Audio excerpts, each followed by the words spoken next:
ముదిరాజ్ బంధువులందరికీ నమస్కారం. మీ అందరి ఆశీస్సులతో నిన్ననే నా విదేశీ పర్యటనని దిగ్విజయంగా పూర్తి చేసుకొని మళ్ళీ తిరిగి రావడం జరిగింది. మరి మీరందరూ కూడా ఇప్పటికే నవంబర్ 21 ముదిరాజ్ మహాసభ ఆవిర్భావ దినోత్సవాన్ని, ప్రపంచ మత్స్య దినోత్సవాన్ని ఘనంగా జరపడానికి కోసం మరి అనేక జిల్లాల్లో పోస్టర్ ఆవిష్కరణలు, రాష్ట్ర వ్యాప్తంగా పోస్టర్ ఆవిష్కరణలు కార్యక్రమాలు నిర్వహిస్తున్నందుకు నేను హృదయపూర్వకంగా రాష్ట్ర ముదిరాజ్ మహాసభ కార్యవర్గాన్ని, అనుబంధ విభాగాల్ని, అన్ని జిల్లాల్లో గ్రామ స్థాయిలో పనిచేస్తున్న విభాగాలన్నింటినీ హృదయపూర్వకంగా అభినందిస్తున్నాను. నవంబర్ 21ని మనం ఘనంగా నిర్వహించడంతో పాటు సమాజానికి ఒక మంచి సందేశాన్ని పంపించాల్సిన అవసరం, బాధ్యత మన ముదిరాజ్ బిడ్డల మీద ఉంది.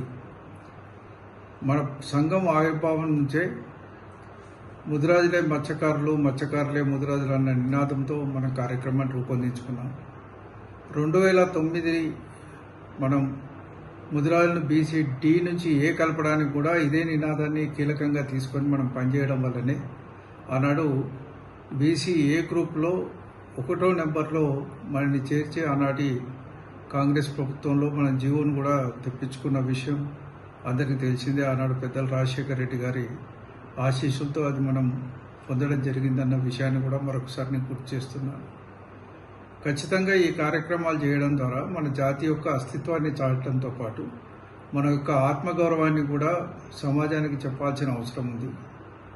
మీ అందరికి కూడా ఒక విజ్ఞప్తి ఏమిటంటే, ఎక్కడైతే మన జెండా బలంగా ఎగురుతుందో అక్కడే మన ఆత్మగౌరవాలు బలంగా నిలబడతాయి అనేది ముదిరాజు బిడ్డలంతా గుర్తుంచుకోవాల్సిన అవసరం ఉంది.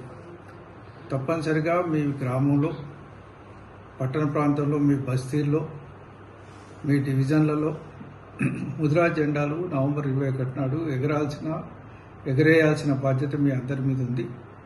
ముదిరాజ్ బంధువులందరినీ కూడగట్టి ఈ కార్యక్రమాన్ని నిర్వహించవలసిందిగా కోరుతున్నాను. ముదిరాజుల సమస్యలు అనేకం ఉన్నాయి. మనది సుదీర్ఘ ప్రయాణం చేయాల్సిన అవసరం ఉంది. ఈ సమస్యల పరిష్కారానికి కొన్ని వేల మైళ్ళ ప్రయాణమైనా కొన్ని చిన్న చిన్న అడుగులతోటే ప్రారంభమైనట్టు మన ప్రయాణం చిన్నగా ప్రారంభమైంది. కానీ 10 ఏళ్లలో మన 70 ఏళ్లలో సాధించలేని అనేక విజయాల్ని ఈ కాలంలో మనం సాధించిన విషయాన్ని కూడా మీరు గుర్తు చేసుకోవాల్సిన అవసరం కూడా ఉంది.